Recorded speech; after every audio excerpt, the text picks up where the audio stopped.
nu die woorden hallo en zo? Ja, alleen hij zegt hier dat livestreaming niet mogelijk is op dit moment. Oké. En hier zegt hij dat hij live is. En hier zegt hij ook dat hij excellent connection heeft. Ja, ik zie je. Ah, okay. Zeg eens wat. Yeah, okay, cool. So we got this message from YouTube that we couldn't stream live, but I guess we are live, so I guess everything will be okay. Let me see if I move around. Yes. So, welcome to another episode of Digital Classroom. And as you can see here, a totally different setting because, well, as the title already said it, it's a stay vacation. In other words, we are just at home, but we do have a vacation. So that means no workshops, just a few photo shoots and some free work, and that's about it. And of course, we can test out a lot of new gear, including this cool thing, but a lot about that later on. Let's start our episode of Digital Classroom. Are you ready for it? I know I am.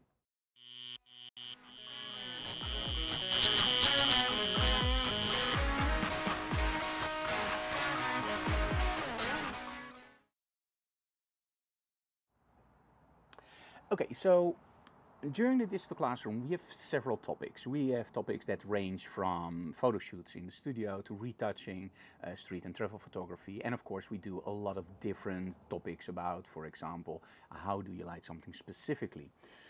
And there are these episodes that are a little bit more special, and that's one of those that is today. Because today it's about Q&A and about the images that you guys send in. But first I want to congratulate one of our brands, and that's actually Gicoto. Now, there's always this competition about the hot ones, and the hot ones are prizes that are actually given to products that are really excelling in their usability in the photography market. And with Gicoto, well, we won again. And that also includes our brand new beauty dish. And very soon you're gonna see that one also in our videos. It's not released yet, but it will be here very soon. And there's other news. Now, as you know, Studio FD or frankdorov.com is divided into several companies. So the one that you guys all know and that you see online is of course the educational part. That's where I teach and where we do our photo shoots. But we also of course have a photo studio where we do, for example, product photography, fashion, we do for artists, and of course family shots and product shots. And besides that, we also distribute some brands like IQ Wire, Rogue, and of course, yes, what do you think about click backdrops? Or, well, we got a brand new one today. Today, I can introduce you to a brand new product that we're gonna sell in our web shop, and we're gonna distribute for the Benelux. And that brand you may or may not know. It's Platypod. Now, you might think like, Platypod, Frank, this is a really old one. Yes, I wanted to show you how long I already use Platypod, because I could be wrong, but this is probably one of the first ones they actually released. And I got this one at Photoshop World many, many years ago when they just started out. And the moment I saw it, I was going like, yeah, but this is genius. And you know why? Every time when you're on location, you see these beautiful shots, for example, a night sky, you want to take a picture, right? But you didn't bring your tripod, because let's be honest, tripods, they're heavy, you have to lug them around, you don't want to bring your tripod all the time. However, something like this, when you can take this one off, fits really nice in your bag. And the cool thing about something like this is you mount your camera, or your strobe, or your microphone, or your phone, it doesn't really matter, and you always have a stable base. So you can shoot without any problems your videos and your photography with longer shutter speeds. But there's something else, and that's actually a lot smarter. In a lot of places today, you can't use any tripod. Think about museums or art exhibitions. And you still want to use those longer shutter speeds. This one is tripod prohibited proof. Because it isn't a tripod. You can just lay it down, put your camera on it, and you can shoot. Or about influencers that want to shoot their videos every time. As a creator myself, I know that creativity strikes at the most insane times. If you have something like this where you can place your camera on, you can place your lights on, you can immediately start shooting. So we're very proud to include Platypod into our lineup of products. And we always look for products that are designed by photographers for photographers instead of products that are just for the photography market. Think about IQ Wire, 5, 10 and 15 meters tethering cables without any connectors in between. In other words, they're all boosters, so you can't break your cable. Or how about click backdrops with those beautiful backdrops for your studio? Or Rogue, and of course now also Pledipot, and of course Chicoto. So all those brands are brands that I use myself in the studio and on location all the times, and are really flexible and help you with your creativity. So Pledipot, it's available now on our web shop, and for the moment, wherever you are in Europe, you can order it from us, and we will make sure that it ends up on your doorstep. But today, it's about your questions. Now, of course, during the years you get a lot of different questions, but sometimes they all boil down to one simple basic question. And I try to include everything into a small demonstration that I have into Lightroom. So let's hop over to Lightroom and let's see what we can do for our digital classroom. Okay, so the first question I get a lot is, Frank, how do you think about artificial intelligence in photography? Let me start very simple by saying that I think artificial intelligence will bring us a lot of good stuff about science, about healthcare, and even about, for example, the social part. Think about all the older people that now have something to talk to. It's not the replacement of a human being, but it can help. And that's exactly my point. It shouldn't be a replacement for the human beings.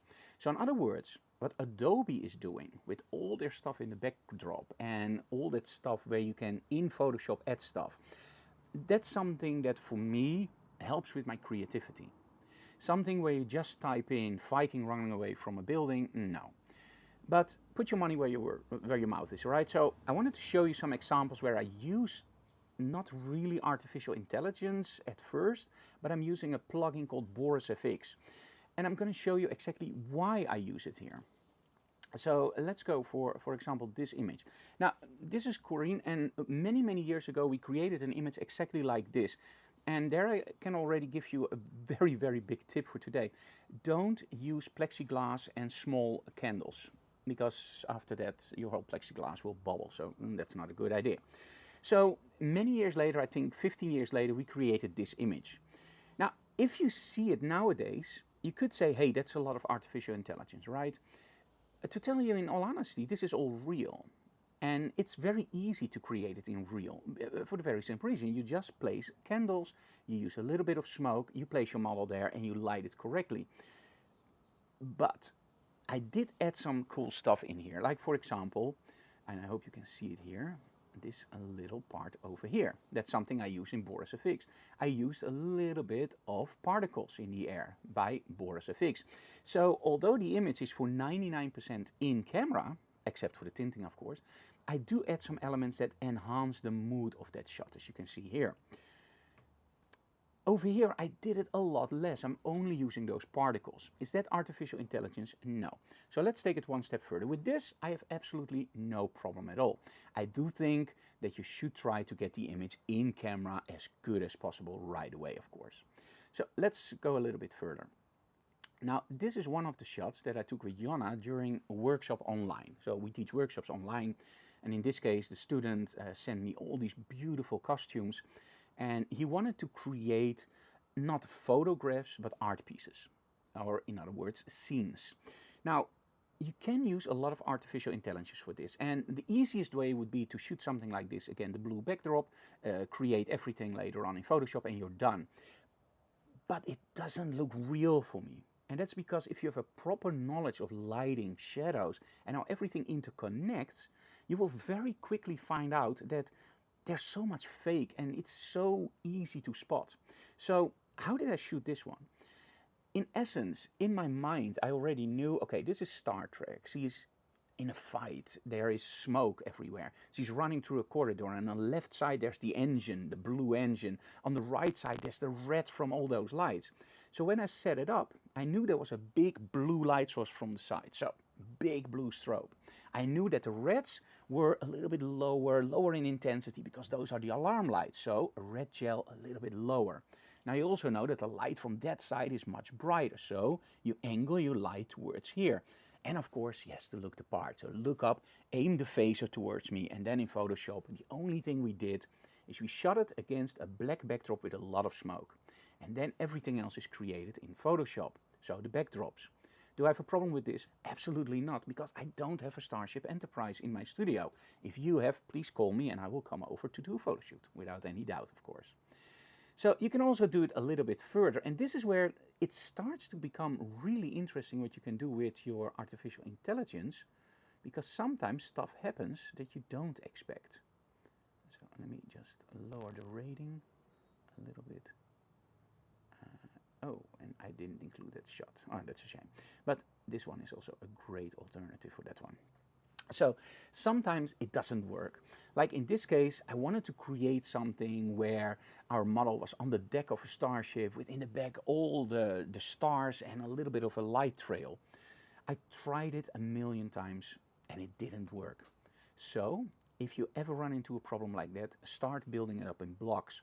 Again, the lighting was all in my mind, but if it doesn't work with the artificial intelligence, the only thing you could do is build it up in blocks. So in this case, we started with the floor, didn't work. So we started with parts of the floor. And this is one of those things that I really hope in the future will work better with artificial intelligence, because this is not the idea that I had. The other one is 100% what I wanted. This one was more like, yeah, okay, we got the gesture, it looks great, and I'm done with it. You know, sometimes you have that you're done with something because you already spent 6 hours on it and it didn't work. I'm okay with this, but no, it's not 100%. So it's artificial intelligence, I think it's still mostly what you do and what you bring into it. But I have no problem using it. Okay, another question we get a lot is about what can you do with colors? Now, as you know, I'm a big advocate of using colors in your photography. Colors evoke emotion, but colors do so much more. For example, if you look at the emotions of colors, red is one of my favorite colors for emotion, because it's both hate and love. It's both sides of the spectrum. So with red, you can really draw the attention to something, but you can also give the mood to something. Like, for example, think about a Hollywood scene. A Halloween scene with all the blood, red, right? Oh, that's so awesome. But then think about blue. Blue is also a great color to create mood, because with blue, we always expect something a little bit cold, a little bit distant, maybe the future, uncertainty. And then when we look at green, I don't really have something with green in an emotion. I do like green sometimes as an accent color, or if I want to do something really funky like here. But overall, green for me isn't a color that I use a lot in my photography. Now, when you look at the color triangle, and also in your Lightroom, in your, let me show you that very quickly. If you go to develop, and you can literally see here your color triangle. You go from yellow to blue, in essence from red to blue, that's the bottom part of the triangle. And you go from green to magenta, that's actually from top to bottom, because magenta is the secondary color, green is the primary color. The same here, blue is the primary color, yellow is the secondary color. Red, green and blue primary, cyan, magenta, yellow secondary. And those are connected. So when you look here, you can see that we are with temperature, we do the bottom part of the of the color triangle, and with your tint you actually move it this way. So that means that all those colors consist in the color space, and you can manipulate them, and there's a balance between those colors. That's why you have to calibrate your monitor and your camera. So when we start to experiment with color, there's one thing that's really interesting when you start to do it. Now, when you look at this image, you can see that there's nowhere normal lighting except in one spot. Do you see that? There's 100% natural white lighting with a little bit of a greenish tint, but that's white light. So there was only one strobe with white light, right, Frank? No, there was no strobe with normal lighting. All the strobes here had color gels. We are using our Rogue magnetic system with our color gels, and these were, I think, 3 GT200s from Gigoto, aimed straight at our model with 3 gels, red, green and blue. And the cool thing is, if you combine those 3 gels together, in one part, you will get a perfect white backdrop. Anouk, do you have a question? We see the photo only part of it. I see it all the way over here, the photo. Oh, I zoomed in, so you are in trouble with the delay. You see the hand? Yeah, okay, Anouk made a mistake, sorry guys.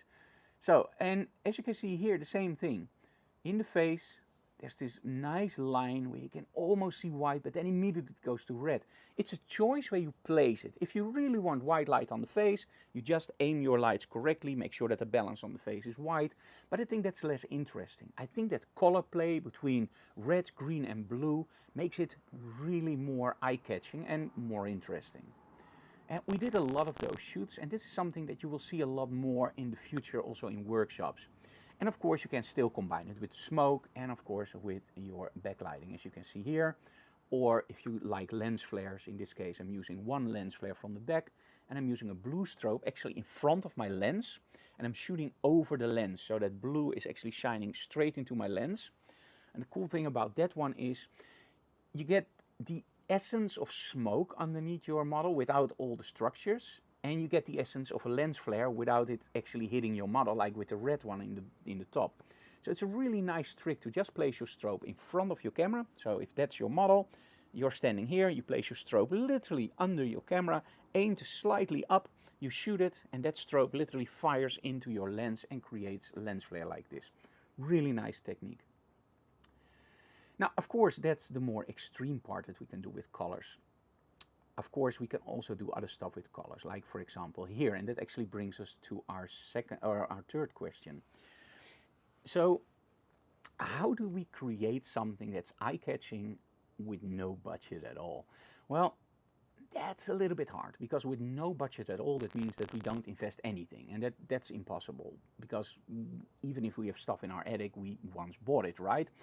But you can actually start in your attic. Sometimes you can find cool stuff that's vintage that nobody wants to use anymore, and it's actually great for photo shoots, because let's be honest, we all love vintage stuff, right?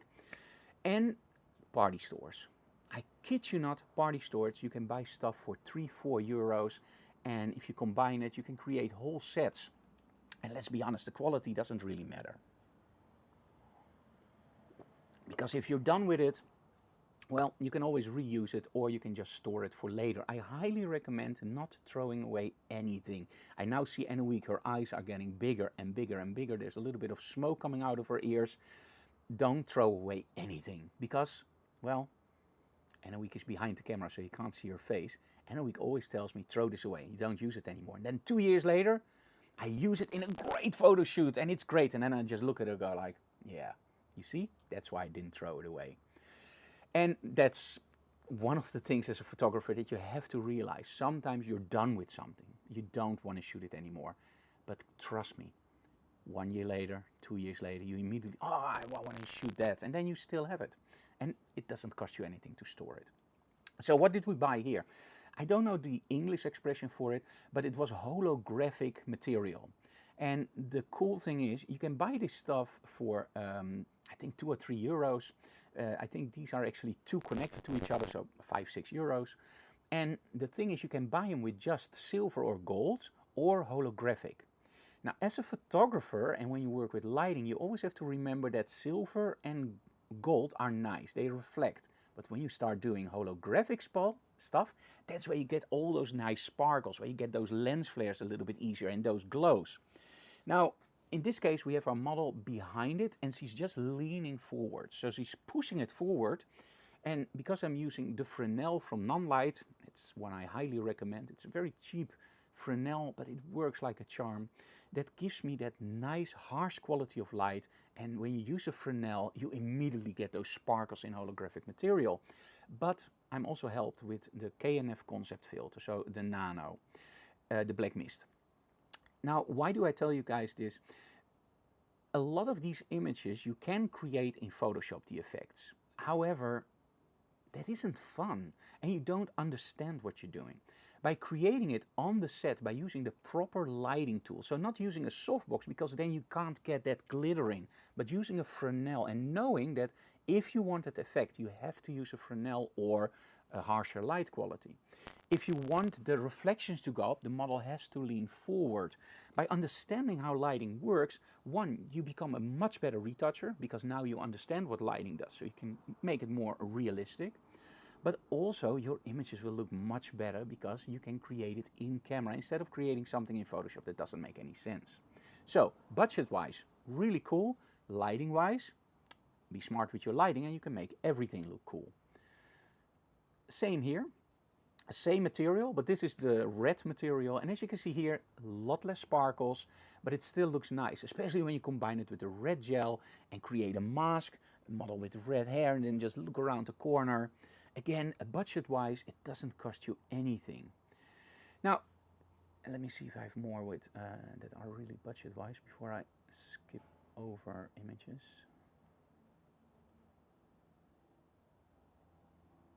Yeah, okay.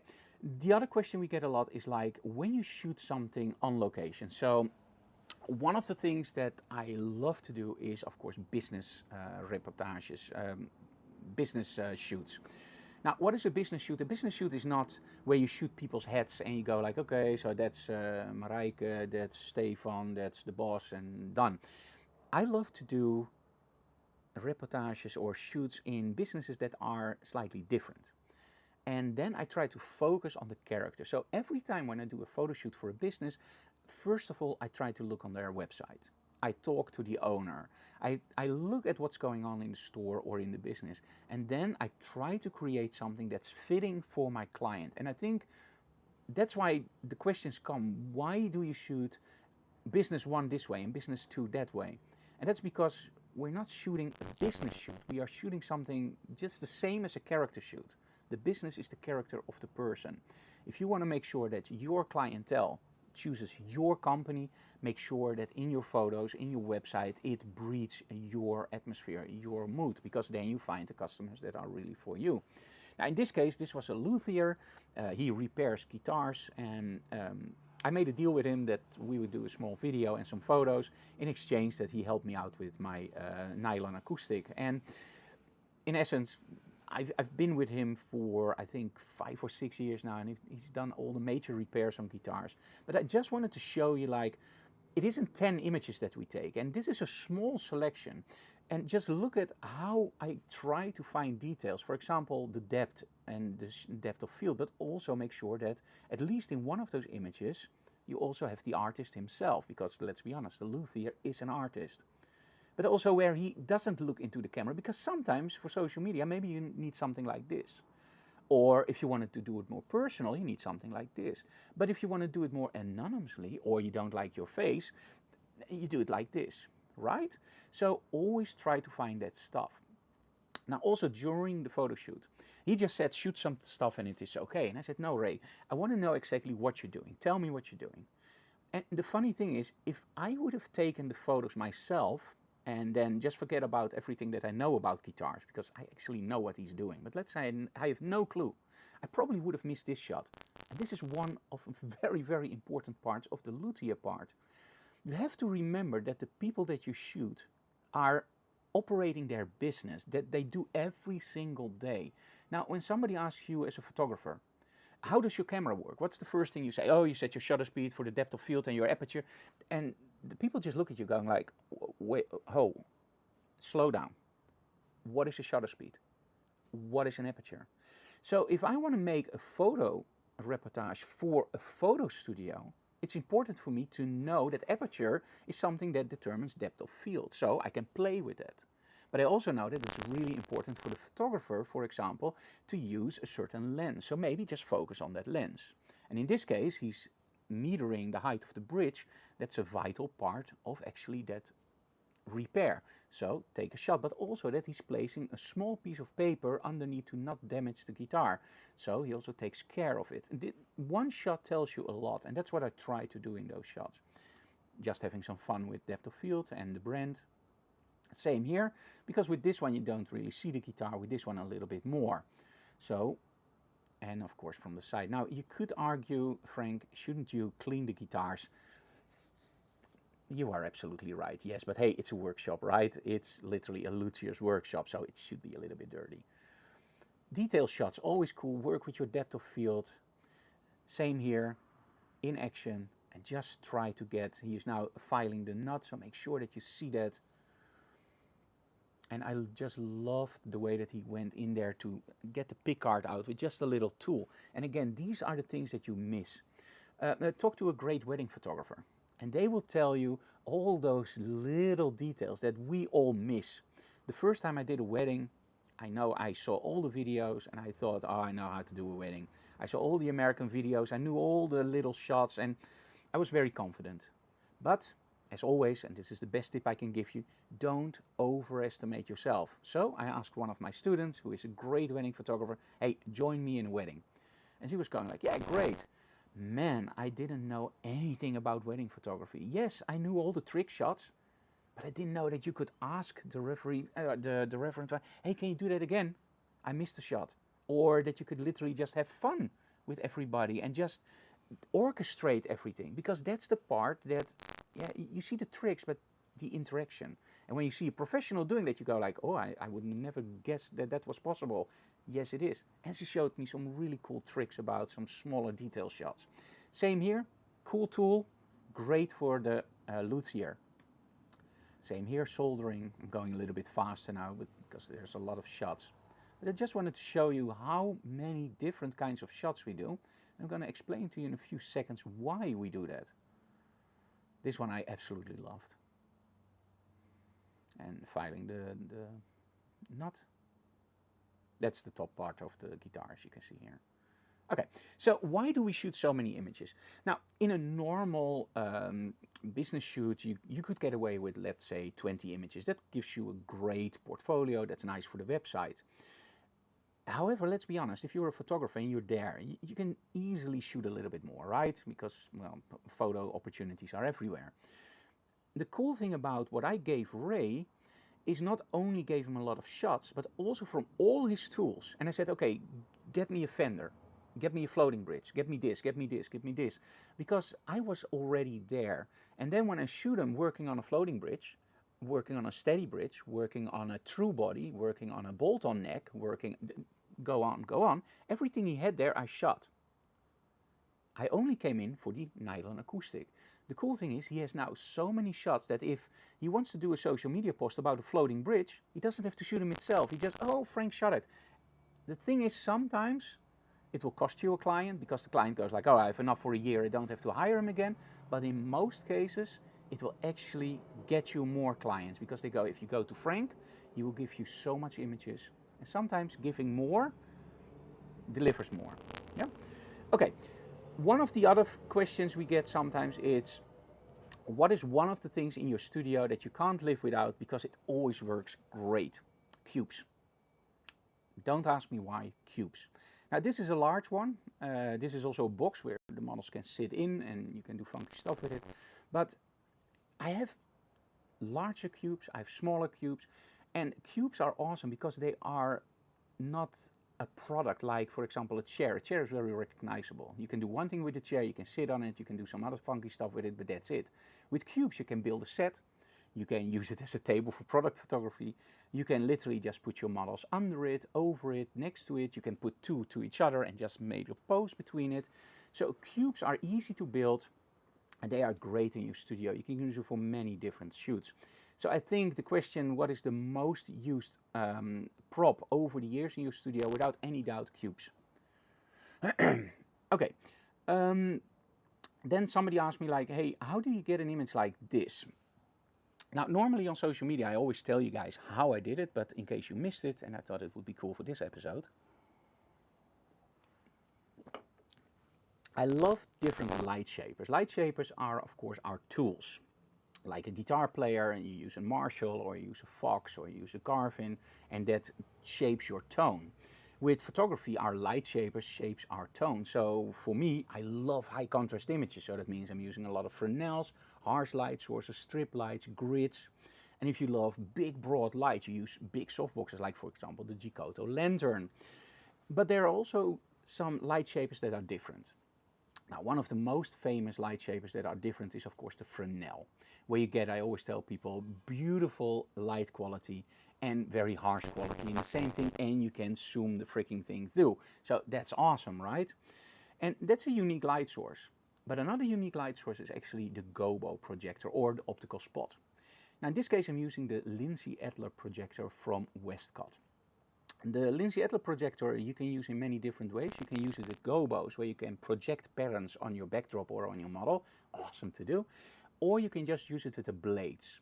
And I think the blades might be one of my favorite things to use it for, because then you can create all these different patterns on the backdrop and you can literally just make a Zorro mask over your model. Now in this case I'm using an open circle. So we have several gobos, one is totally open, and then you get the circle that's going smaller and smaller. Now in this case I believe we're using the middle circle, aiming it straight at our model. And the thing about the GoPro projector is that you can zoom it. So it has a lens in front of it. In my case, I'm using a Canon 50mm, and you can zoom your light. So you can make, for example, when you look at this back, let me see if I can zoom in.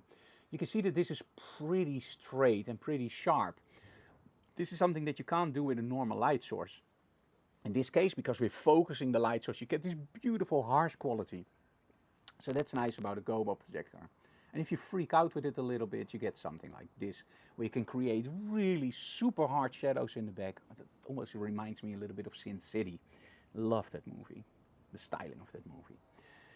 Okay, then somebody asked me like, hey Frank, is it always necessary to have your model look straight into the camera? Hell no, absolutely not. I always compare it to that beautiful painting we all know, right? From the Gypsy Kid that looks straight at you, and wherever you look, it keeps looking at you. It's creepy. And a funny story about that one. My grandparents had a painting, like who doesn't, right? And there's this urban legend going around about that painting, that it's bewitched. The devil is in it. And you know why?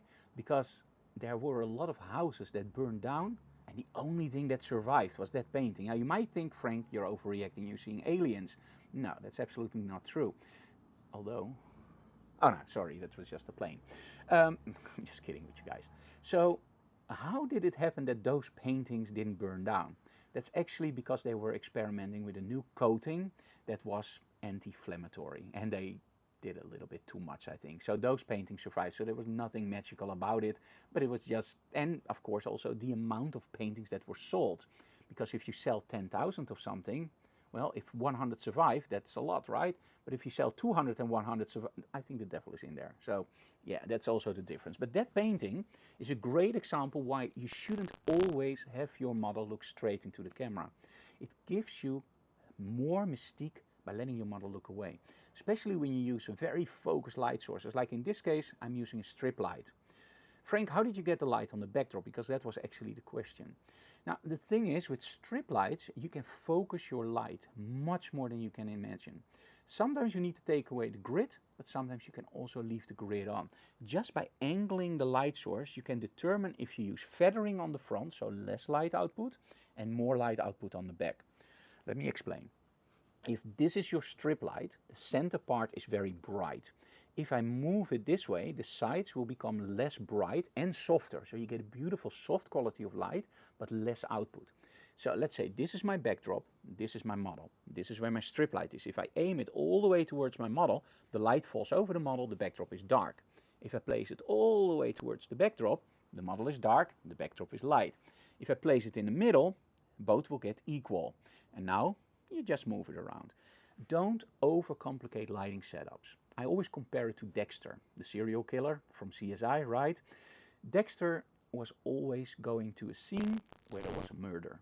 And the only thing he had to do was draw lines, and he knew immediately what was going on. As a photographer, draw lines from the heart of your softbox, from the sides. And then you know exactly what your light is doing, and then always remember the center part is bright and harsh, and the sides are softer, but also less intense. So that's how we do something like this, but just aiming the light source. And don't think it's easy, because it's absolutely not easy, but it is not hard. Just look at your lighting. And that's one of the reasons, by the way, why I always shoot tethered, because I don't want to do stuff in Photoshop or Lightroom too much. And I want to make sure that those shadows are open. When I look at that tiny screen on my camera, I can't see it. But when I look at a well-calibrated BenQ screen, BenQ of course, now I can see the colors perfectly, but I can also see my shadow detail.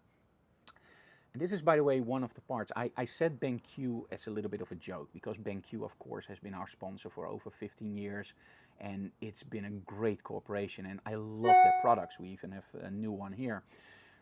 The reason I'm telling you this is, in the studio, we always had one problem, and that problem is solved now. I was using a great consumer-grade monitor. So, in other words, an expensive 50-inch LED panel that was 100% calibrated by me, that gave me a perfect view of my images, and my iPad, of course, for tethering with Cascable. Now, it was okay, but because it's a consumer grade display, there's always something working. Like for example, an automatic gain display or an automatic pixel thing that will change your images slightly. And I found out that especially in the shadow areas, that display just didn't hold up. So for over a year, I was struggling a little bit with, okay, what can I do? In the end, I just decided, let's turn up the brightness a little bit more, and now I have the perfect shadow detail, and I just, in my mind, I have to say, okay, the images are a little bit dark, and it worked great. A while ago, BenQ sent us a so-called, what's it called, Annemiek, a shop display? Or Yeah. yeah, it's used in shops, and it's 100% Pantone certified. It's the first display I placed in my studio, and I'm an ISF calibrator, so we do high-end ISF calibrations for color. It's the first display I put into my eyes. Okay, just leave it like that. Shadow detail was perfect, sharpness was perfect, color was, as I could see, perfect, so I'm not going to change it, and the dynamic range was great. So if you are shooting tethered in the studio, do always remember when you shoot stuff like this that is a high contrast to really dive in and make sure that you check your shadows. The reason I'm telling you this is if you zoom in here, you can, oh, okay, it doesn't want to go any further. But if you zoom in there, you can't see any noise. It's pretty clean. If I would have opened up that too much, there would be a lot of nasty noise because it's almost pitch black. So having a proper setup in your studio with a proper display and calibrated systems, it really helps you getting those shots perfect. If you're just shooting big softboxes, it's still important, but especially with that high contrast stuff, it's vital that you can see your shadow detail. So here the model is looking away, Claudia in this case. I love the mystique in this shot. And here she's also looking away. Now the thing that I'm getting here is more like a Rembrandt lighting. And I shot them both. I personally love this one. Some people say, no, this one is much better. That's okay, it's great. But the thing is, do you see that she doesn't look into the camera? And that gives you a mystique. Where is she watching? What is he doing? What's going on behind? Why? And I love that in shots. And of course, at the end, we did one where you can actually see the lighting setup all the way from the top aimed down. And gave it a little bit of a blue hue. Okay, so that's focus lighting. Okay, let's continue with the next one. Oh yeah. Somebody saw this one and they asked me what it was. This is just a frame from a mirror.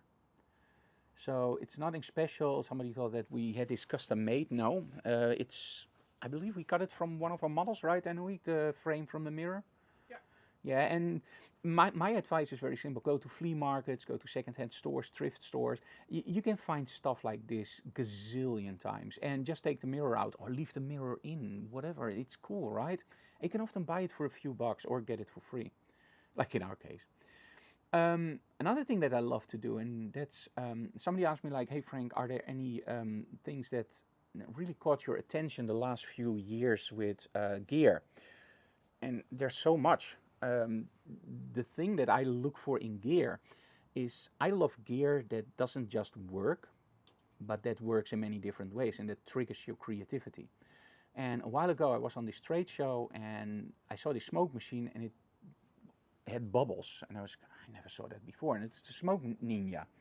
So they gave me one to test out and I created some of those images. And the cool thing is about something like this is when a product triggers your creativity, for me that product immediately gets my attention. Like for example with the Platypod. It makes it possible to get my camera in positions that I normally can't place my camera and use a remote control. But how about strobes? Think about this. We have a few of these in the studio. I can place my strobes literally in every position I want. And with the tie ribs, or sorry, with the bends, you can even put it against, for example, a tree or a lantern post. This kind of stuff makes you a better photographer. And that's what I love about gear. And a smoke machine is nice.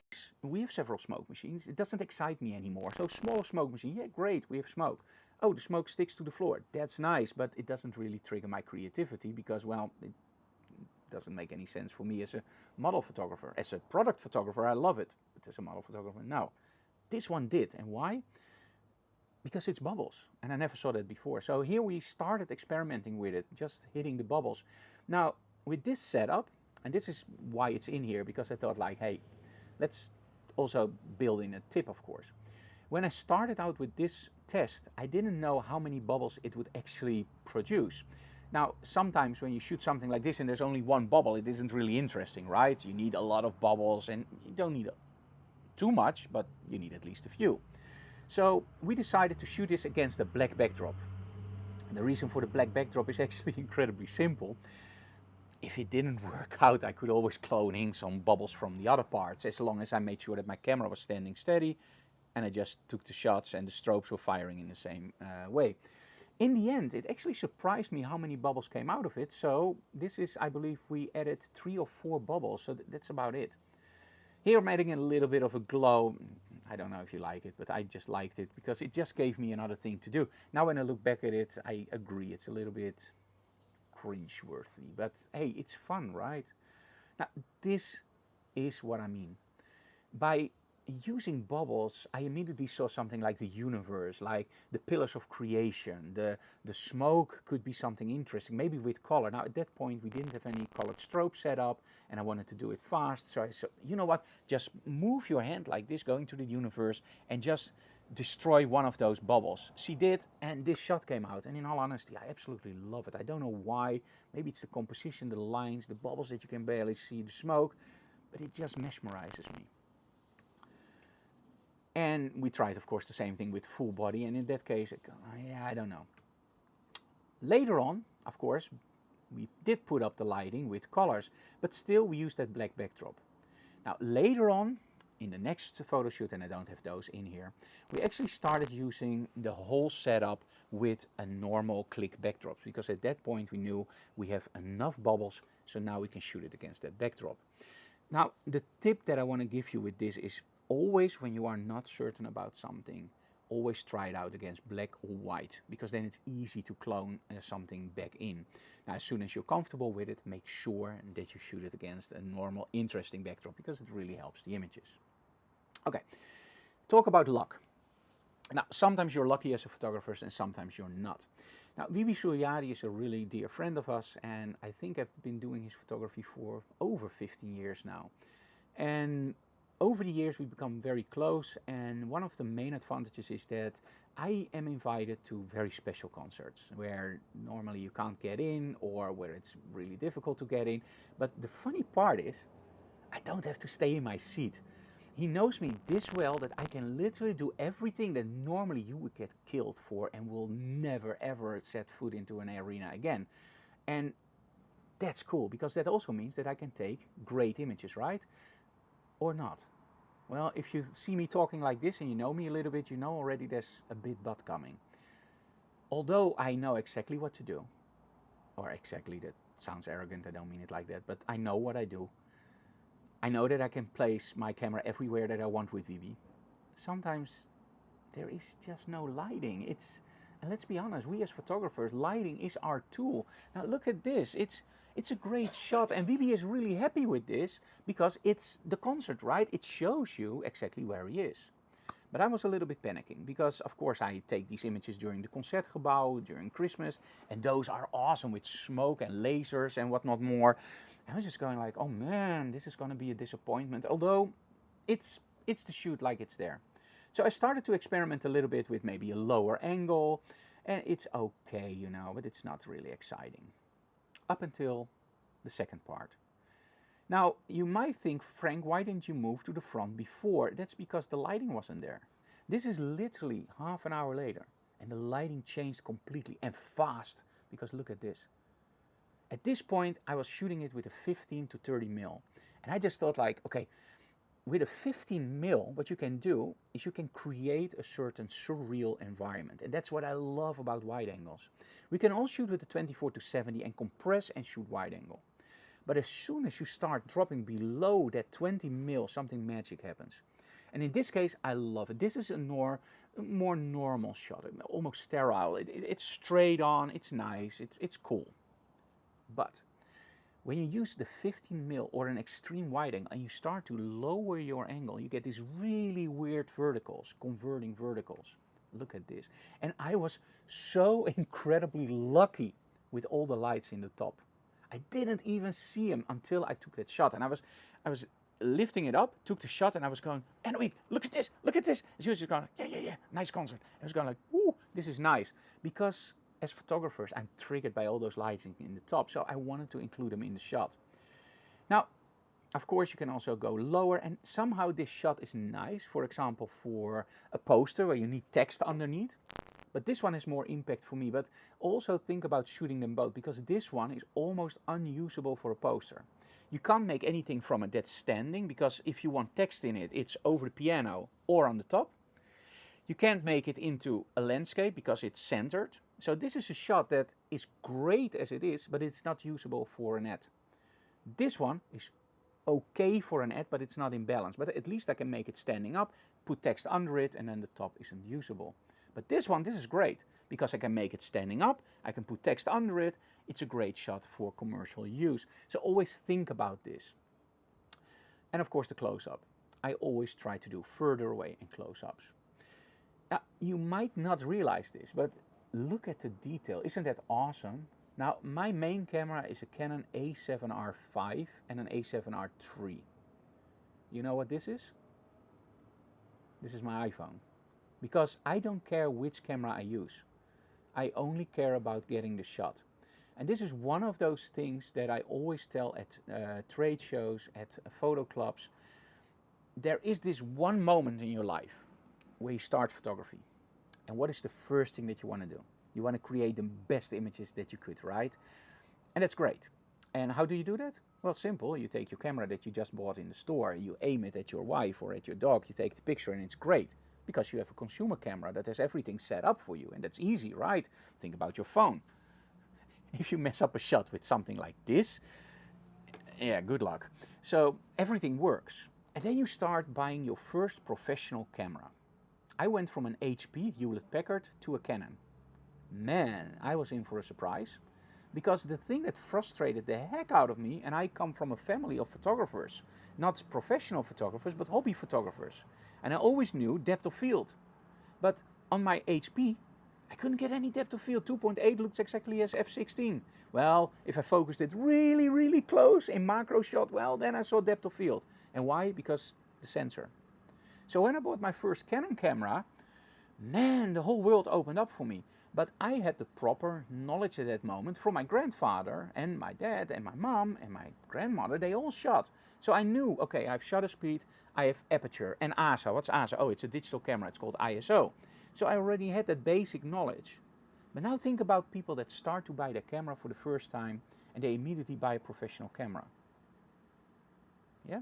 So one of the things that I always tell at trade shows and photo clubs is you have to realize one thing. You have to stop thinking about, I need a prime lens, I need to shoot on manual, I have to shoot this, I have to do this.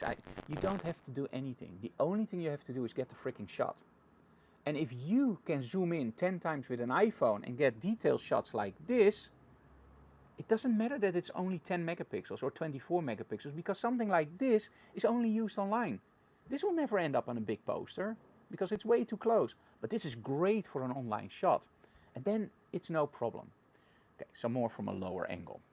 As you can see here, I'm experimenting a little bit with the position of the piano, and that's because sometimes I want it blocked, sometimes not, and also with the reflections of the audience, as you can see here. Now in some images I took them out, in this one I didn't.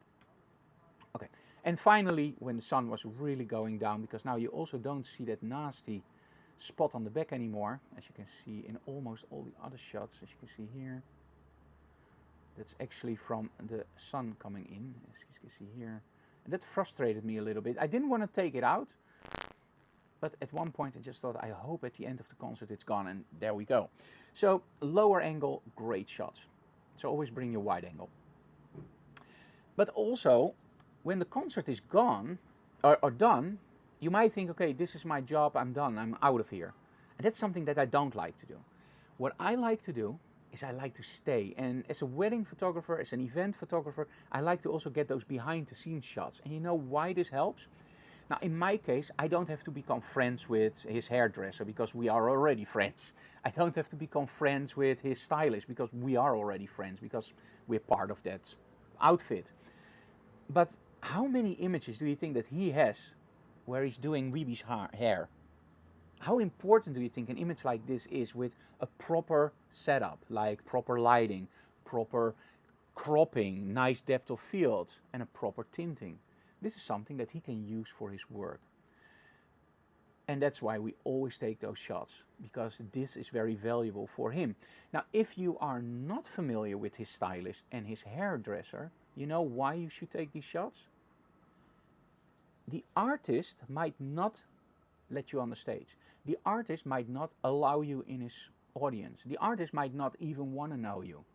But if you know the hairstylist, if you know the manager, if you know his crew, if you know his catering, if you know his mom, those people are much easier to contact than the artist himself. And we call this a warm welcome. You have a cold welcome where you just go, hey, I'm Frank, I want to shoot you. Yeah, okay, that's a little bit of a weird welcome. You know what I mean. And you have the warm welcome where actually somebody tells you, hey, you have to look at this photographer, Frank, he's coming by tomorrow. And then you come and you introduce yourself. Oh, yeah, I know you. My hairstylist talk about you. You make great photos. And there you are. So those images are great. But also for the artist himself. How many times is he being interviewed for the TV? But how many images does he have of those? When you look at the social media, there are some there, but not a lot. And I just love the lighting in the back, just the hint of that camera from the side, the interviewer with the microphone. I just think it's a great shot. And of course, when you see your colleague at work, make sure you take some of those images too. And you know, the funny part is, I send them to Edwin Smulders, and Edwin Smulders is a very famous in the Netherlands event photographer. He does a lot of celebrities. These images went over 20,000 views, while normally my images end up at 1,000, 1,500, maybe 10,000 views. Within one day, you had over 20,000 views. And that's when you collaborate with people. That's when you connect the bubbles with each other. That's when you start to be nice and you give back. Because then people tag you in your shots and oops, there goes your numbers. And if you don't do it, well, you never know what could have happened, right? And I just love those images. I think this image is much nicer for me than just taking the image with his girlfriend, because I can do that all the time. But this is just so much more special. Also for VB himself and for Edwin, because this is a different view. Okay, so another question that was here. Do you always use strobes? No, hell no. I love to combine everything. Man, if you look at my work, you can see that we're using Christmas lighting, that we're using all kinds of different light sources, that we're using candles, that we're using... Man, I use everything that emits light, because light is our tool to create our images.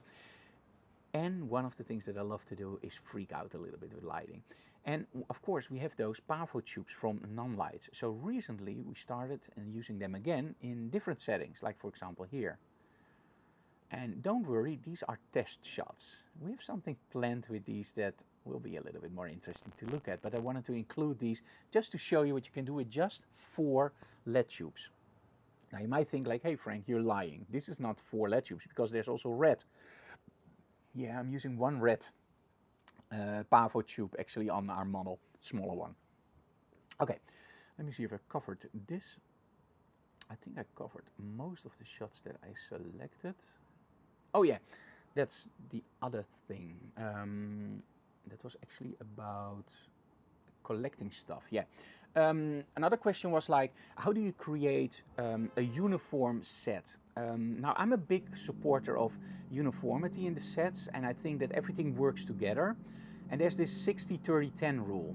And I don't follow it by heart, but somehow in my images I always follow it somehow. I don't know why. And the 60-30-10 rule means that you have 60% of our main color, 30% of the connected color, and 10% of an accent color. And sometimes you can freak out with this. Like, for example, when you want to create a set that's more interesting, you can literally make the set totally uniform, like we did here. And I actually included a little bit of a joke. Now, I hope you don't mind the car. That's, I hope the microphone doesn't pick that up. No, it actually doesn't. Okay, so in this case, what we did, I collected zebra prints for about a year. I don't have anything with zebras, but somehow I thought, hey, this would be cool to create a whole set with zebra settings. And I asked Nadine, she owns a vintage store. That's, by the way, a great tip. Find a model that's 1, as great as Nadine, 2, that can style as great as Nadine, 3, that has a vintage store, and 4, that's an awesome person. Yeah, okay, there's only 1 of them, and I'm married to 1, and I have 1 in my model, so isn't that awesome? So I asked Nadine, like, can you create something with a zebra print? And she said, yeah, what do you need? I said, I only need clothing. She said, yeah, well, keep my eye out. And at one point she emailed me like, yeah, I got enough. And at that point I had the chair, I had the stuff on the floor, and I had the stuff in the bag. And when you look really closely, I don't know if you spotted it already, that's artificial intelligence. That was just a little bit of a joke we put in. But everything else is 100% real. There's no trickery here. This is 100% real, only the zebra there were put in. The cool thing about a set like this is you don't have to light it like this. You can move around your model, you can change different lighting setups. Look at this. Now you can see how we play with that uniformity. This creates a mesh. It's everything mixed together, and because they're different patterns, it's almost like the model disappears, and I love that. But what if you need more contrast? More contrast? Very simple. Know your lighting. Make sure that the lighting is away from the backdrop, so angle towards your model. Backdrop is still lit, but with lot less intensity than on your model, and just aim your light down. And you can create something like this. Slide from the angle. I just love these shots. And here, totally different shot. Look at the difference. Flat light, semi-flat lighting, and harsh lighting. I just absolutely love them both. I can't choose which one I like best, so maybe you can leave your comments which one you like best. Let me see if there are any questions. No. Okay, another question that was really nice was, how the hell do you do this? And yeah, I know. This is one that bugged me for years, the white backdrop. There's actually a running gag around my students and me that when I talk about the white backdrops, everybody walks almost away because I don't want to shoot white backdrops. Now, let me make one thing clear. I don't want to shoot white backdrops because they're hard. That's not the reason. I don't want to shoot, let me rephrase that. I do not want to shoot, anyway, you know what I mean, right? I don't want to shoot white backdrops not because they're boring or because they're easy to do or hard to do. I just don't like to look that much. So is it hard to shoot? Yes, it's one of the most hardest thing to shoot actually. It's more hard than doing a high contrast shot. So that's why I've included it in this one. There are two things that you have to realize. I don't use a lot of Photoshop with these kinds of shots because I don't believe in fixing something in camera. I think you should be able to do it on the set, and then there's still enough that you should fix in Photoshop because there's always something. But if you think I'm going to fix this in Photoshop, you're going to end up with 100 problems. If you think I'm going to fix it in camera, you end up with 10 problems, and that's already more than enough. So one thing that immediately will draw your attention is actually this, the reflection. Another thing that might draw your attention is the detail. As you can see here, there are hardly any blown out hairs. Everything is nice, and then even the detail here this is pure white, the backdrop, and this is also pure white, and you can still see the details. I remember my first class or second class I did for Calibite 1, where I shot a ballet dancer in white tutu. Oh no, that was actually in our studio. It was right after the first Calibite 1 video. And I shot a white dancer in a white tutu against a white backdrop, and you could see all the small details in the white, and it was still pure white on pure white. The reason we can pull this off is because, one, I'm using a light meter in reflective meter mode, so that means that I can set up my lighting exactly. Now, what is a reflective metering mode? Normally when you use a light meter, you use it like this. You hold it in front of the area you want correctly lit, you fire your strobes or you meter the light, and you get the setting for that light quality, or sorry, that scene. Put your camera on that setting and you will get a proper setup. The reflective meter reading is something else. This is where you aim it at your backdrop, you fire, and then you get 18% gray. It's actually exactly how your camera works. Your camera has a reflective light meter inside. Now, the reason I'm using a reflective light meter here is because you never know if your backdrop is 100% white. It sounds a little bit weird, but you have polar white, Greek white, Turkish white, the Turkish delight, whatever, I don't know what kinds of whites. So that means that they're not all 100% white. Now, in the past, when I got my first Canon camera, it was very simple. 2.5 stops over, pure white, and absolutely no detail loss. I could actually place my model 1 meter before the backdrop. Now, as soon as I started shooting Sony, I got into a huge problem. And that's the Sony sensors use a so-called shoulder. And it means that white doesn't blow out as easy as it used to be. So that means that, one, I have to place my model a lot more forward from the backdrop, because otherwise the backdrop becomes nuclear, starts to aim back at my model. I get lens flares, I got blown out areas in her hair or loss of detail, and it just doesn't look nice. So place my model further away from the backdrop, and that introduced a huge problem.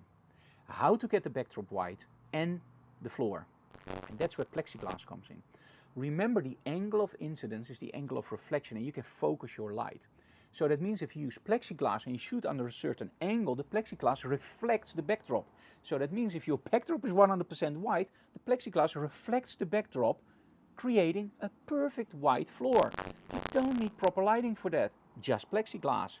Do you still need proper lighting? Yes, because you have to make sure that the backdrop is 100% lit and the part leading up towards the plexiglass is 100% white, and a little bit on the plexiglass, because we have to, let's just call it, power it up. Yeah, so that's why on the bottom part here you don't see any blown out shoes, you don't see any blown out feet, because that's how you normally did it, right? You light your white backdrop with extra strobes, creating a lot of confusion and problems. Now, how do you set something like this up? Of course, I'm using the most expensive backdrop reflectors, right? No, because they don't work. And that sounds weird. Why doesn't the background reflector work? Well, maybe I always use them wrong, but I never was able to create a perfect white backdrop and floor with those expensive backdrop lights. You know what I use? Yep, that's all that I use. 3 umbrellas. It's like Rihanna said, I only need an umbrella. 3 pieces. 119 euros. You can buy them on our web shop. They're from Rogue. Yep, Rogue. It's awesome.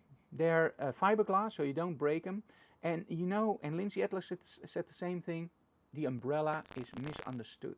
Because we start with the umbrella as photographers. We don't know anything about lighting. We are green behind the ears. We don't know anything. And the umbrella is a super flexible light source. It's super easy to set up, but it's also very hard because it reflects the light everywhere. So, as soon as you start buying a softbox, hey, now you have focus light, that's much easier. Then you buy a bigger softbox. Oh great, now I can aim the light. And you forget about that nasty umbrella. After years I picked it up again, and oh my, you can do so much with it. So what am I using on the front? On the front I'm using the black umbrella with the sleeve. That means that I'm creating a sort of medium-sized softbox aimed at our model. I make sure that that softbox is placed far away from my model. By using it far away, I'm using the inverse square law. Meaning light falls off over the distance. The further away I place my light, the more that light travels. So in other words, if I place it straight on my model, the light falls off really fast. If I place it further away, I also get some light on the floor and on the backdrop. Great. Now in the back, as you can see, I'm using 2 normal white umbrellas. Now why white umbrellas? Very simple. If you place the white umbrellas correctly, you can light your backdrop and you can use them as accent lights on your model. If you don't want them as accent lights on your model, use 2 black flags on the side to flag them off. Alright? If you do want them as accent lights on your model, use them exactly the way I'm using them here. But aim them slightly towards the backdrop. So, aiming them slightly towards the backdrop creates light that hits the backdrop and the sides of your model. Moving them away creates more light on your model. Moving them all the way away only creates light on the backdrop and a slight accent light, and then just place your flag. So by aiming the back strobes, you can create more or less accent on your model. Great setup. I'm not going to tell you this is a setup that you master in 10 seconds. This is a setup that you have to experiment with without model there. Try it with a mannequin, try it with a doll or whatever, or your wife, but make sure that you first try it out, because this is one of those setups that looks incredibly easy. If you know how to set it up, you can set it up in seconds, but the first time, I kid you not, you will be really frustrated because or there's too much light on your model or there's too much light on the backdrop until you figure out that small adjustments are it, not large one. Very, very tiny. 3 umbrellas. It's the best setup I ever got for shooting a white backdrop. And of course, the plexiglass. As you can see here, it's a great setup. And no detail loss ever anywhere. And do you see that really nice accent here? That's those umbrellas. And if you leave them out, you know what you get? You get that, and I don't know if I can say this without offending somebody, but you get that cutout effect where the model just floats. I hate that because it doesn't give you the sense of real. By using that accent light, you create depth, because as soon as you create an accent light, look at this. Now you can see that the leg is round. And that's the idea of an accent light, because normally we use shadows to create depth, right? But if you don't use shadows because everything is white and you use flat lighting, you use the opposite of shadows to create depth, and that's light. So by using accent lights, you can create something that gives you the sense of depth. Let me see. Okay, the final question, and then we're going to go into the portfolio reviews, was actually about location work. So what do you look for in locations? I'm a big advocate in the workshops of finding the most boring spaces that are available and make great images there. I remember a photo workshop, and it's actually, we did it many times, where we shot in England at great castles. And of course castles are great, but if you do 10 times, oh man, castles are great, but 10 times no. And so at one point I decided, you know what, let's trigger something. Let's start out with the castle and then find the most boring spot, create great images there. The fun part was at first the students were a little bit going like, yeah, but we paid for the castle workshop and this and this. And then they understood they paid for a workshop. They didn't pay for a castle workshop. The location was a castle. What they learned was that you can create stunning images in totally messed up locations that don't look nice. You can make a great image in a garbage belt, but you have to make sure that you focus your light correctly, and of course make sure that you have the proper styling in your model. Now in this case, this is just outside our studio. I'm literally aiming my light under an angle, killing the sun. That's one of the vital parts, I think, in location photo shoots. Make sure that you have a strobe with you that can support HSS, high-speed sync, or use something like, for example, Hensel has the 14-inch reflector, Elinchrom has the Maxi Light and Maxi Spot that will give you a lot of light on location. The disadvantage of those systems is that you still have to shoot on f/22 because of the depth of field. One of the main advantages of a system like Giotto or Godox or whatever you use that supports HSS, high-speed sync, is that you can now shoot on 2.8. Now, don't think that with high-speed sync you can shoot on f/16, because you will be disappointed. If you shoot on manual, you can shoot on f/16. If you shoot with HSS, because the strobe doesn't fire one pulse, but actually a lot of smaller pulses, most of the time you will be stuck at 2.8, f4, 5.6 maybe, if you want a proper image. So, straight on the model, it's okay. Under an angle, I think much more interesting. Add a strobe. And this is the cool thing again about the strobe system that we use at the moment, Giotto and Rogue. I remember a workshop in Germany, and we were lugging around, I think, 50 kilograms in a small cart. Enrique and I were just totally tired at the end of the day because we were lugging around battery packs, big strobes, big stands. I switched to Giotto and the Rogue system, and it's awesome because now I can do exactly the same. I can even do it better now because I have HSS. I can do exactly the same setup, but I have two strobes in my bag, one reserve strobe in my bag, and I have the magnetic system from Rogue. So now I'm carrying one backpack instead of one backpack and two cards. Now, that doesn't tell you that Hensel or Elinchrom is bad. Absolutely not. No way. They're great strobes. But you have to realize that on location there are smarter solutions that support HSS. Now I know that Elinchrom has HSS supporting systems at the moment, so those are great for location work. But I highly recommend you guys, if you want to do location work, get at least a system where you can also easily put some gels in there, and again that supports HSS. And radio triggers, by the way. But nowadays everything is radio triggers, but in the past, now I feel really old, we had something called infrared triggers or eye of sight triggers, and those sucked. You really need radio triggers. So you can see here, by just adding a little bit of color, you can create some really cool images at a totally messed up location, but it's totally not interesting.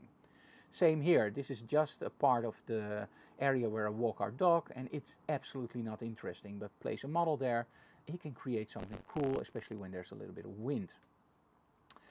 Killing the sun. Now this is, of course, as you can see, a day to night shot. This is where we overpower the ambient light. Now this is a great shot for me, but always make sure that you also experiment with the full body and also without doing the day to night, because sometimes a client will really go like, oh man, I love this, this is awesome. And I have clients that look at this and go like, what the hell did you do? This is not real, this is terrible. My God, look at the sky, look at, oh my God, it's so dark. And then you show, yeah, I love this, look at how the colors are bright. Shoot them both. Because it's so easy to shoot them both. And your client is always happy because you have both. Now, by the way, for location work, this is the parking space next to our studio. As you can see here, it looks a little bit, yeah, you can see the lantern post, you can see the flags. Just use a slightly lower angle and it's all gone. Of course, you don't see the feet anymore. So shoot it from another angle, aim it up, and you don't see all that junk. So choose your angles correctly. In this case, not that interesting. I could take it out. Much more interesting and nicer. And of course also don't be afraid to shoot from the top down, because now I also take out all the junk, as you can see here. No flags, no cars. In essence, I can make something look completely empty while everything is totally filled up with cars just by aiming the camera down. And Anouk, you had a question. Would you use the platypod when shooting up? Should I use the platypod when shooting up? When I'm shooting up with strobes, no. For the very simple reason, I'm holding my camera in my hand, I'm using my flip-up screen, so I'm placing it on the floor, look at my flip-up screen and shoot.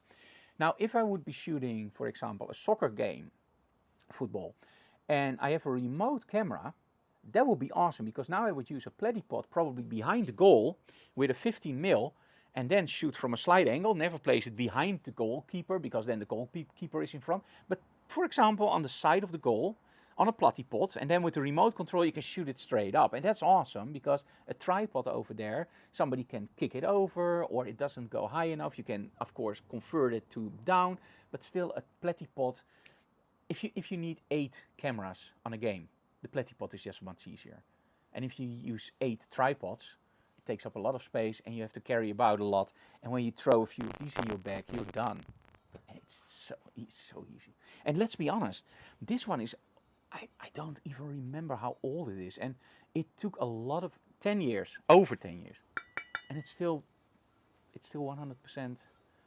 There's no damage on it. It might be great for shooting animals. Yeah, it can be great for anything. It's just something like, and I don't want to make too much advertising for it, of course, because it's yeah, it's our product now that we sell.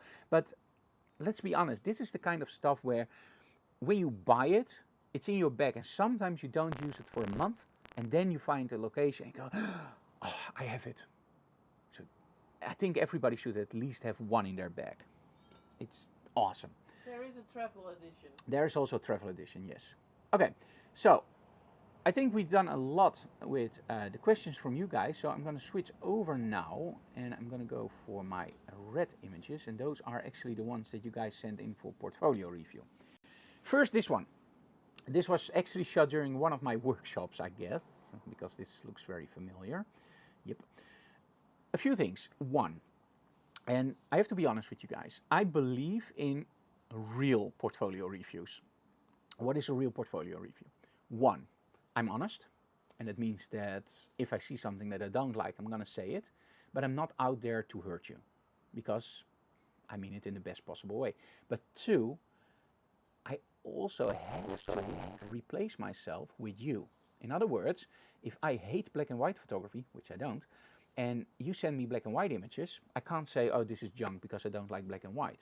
If you send me a landscape image, I can't say I don't like landscape, so this is not nice. So I will give you a review on the technical part, and I'm going to give you a review that's a little bit more personal. On the technical part, here we have a mistake. This is one of the smoke machines that didn't fire correctly. I would take this out in Lightroom or Photoshop, and nowadays it's super simple.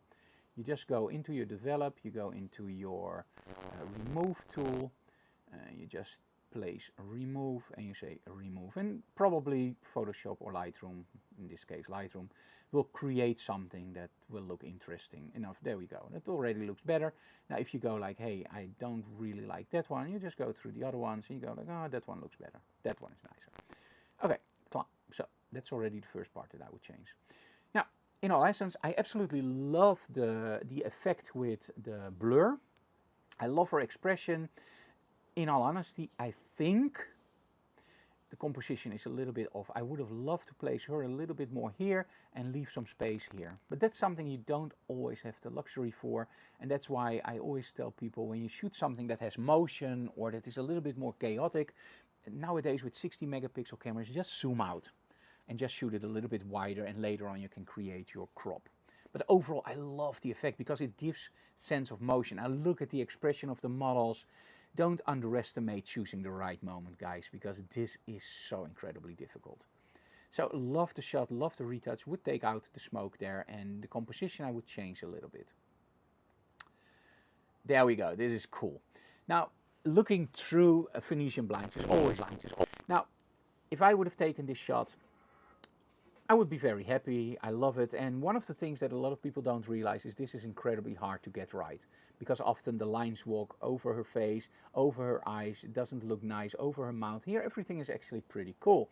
Can it be improved? Yeah, I think it's a little bit too bright for my taste, so I would probably take it down, bump up the contrast, and yeah, there we go. Add a little bit of shadow detail to bring back some of that stuff. There we go. Go into the curves and just slightly lower that, and then the middle part. There we go. I think that looks nicer, has more impact, but overall the shot is great. So I love it. Okay, now this is great.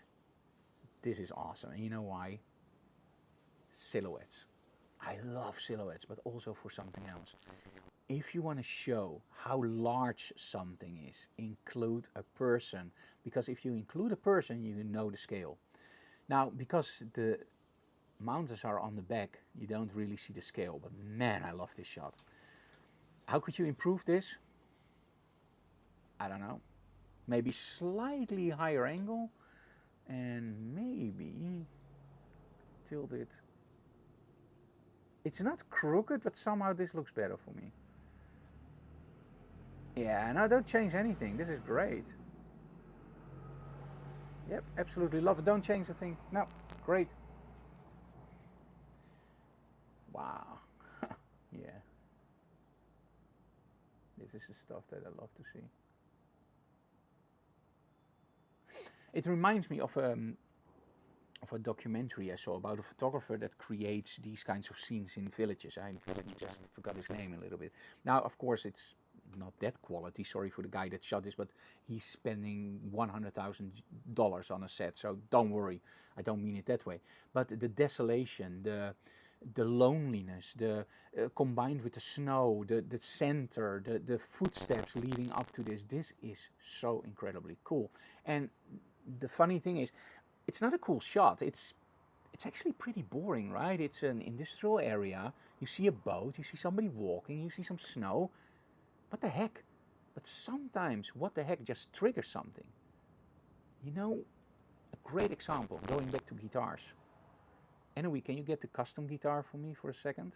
Which one? The one that I recently got. Remember what I told you. Okay, so let's go for some more landscapes.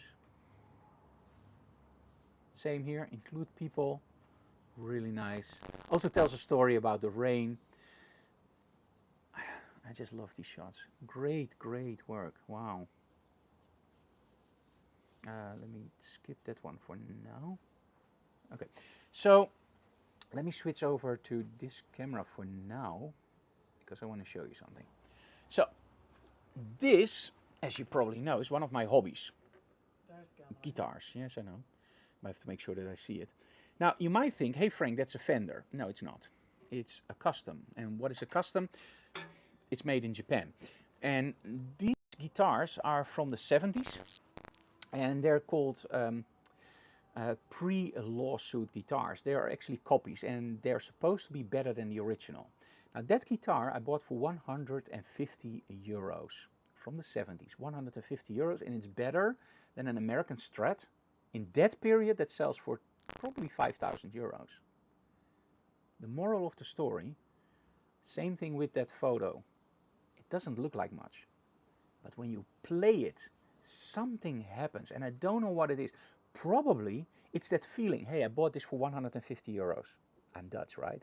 It's better than a 5,000 euros Fender American, which everybody can buy. And this one is made in Japan. And when you look online, you can hardly find anything about that guitar. So it's super, super rare. And I bought it for 150 euros. And in all honesty, it sounds insanely good. So when I have the same Fender that I bought for 5,000 euros, which I don't have because that kind of money we don't spend on guitars, which one do you think that will trigger my creativity more? And that sometimes also happens with photos. You can't really say why, but it triggers something. And I think with the shot here, let me go back, that it is the whole combination of that snow, and that you can also see that the snow on the top is a little bit darker. So I really like that. It's that person that's walking, the footsteps up it, and that desolation, and a little bit of a boat over there. So I can't put my hand on it. What I would take out... Yeah, extra picture. What I would take out maybe is this. And I don't know, that's changing the scene. If you could do it without noticing, probably, yeah. I think that would look better. So let me try that very quickly and remove that. And I'm not a big fan of this because now I'm changing the scene. But hey, okay. That's it's a lantern.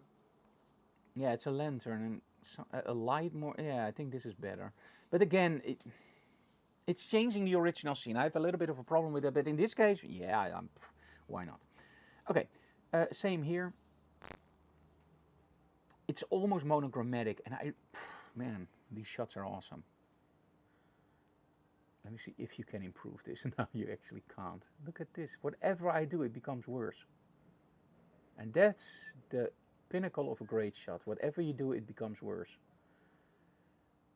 Let me freak out with it a little bit. Let's lower the shadows. Let's up the contrast. Let's lower the exposure. Let's open up the highlights. Yep. Let's give it a little bit more clarity.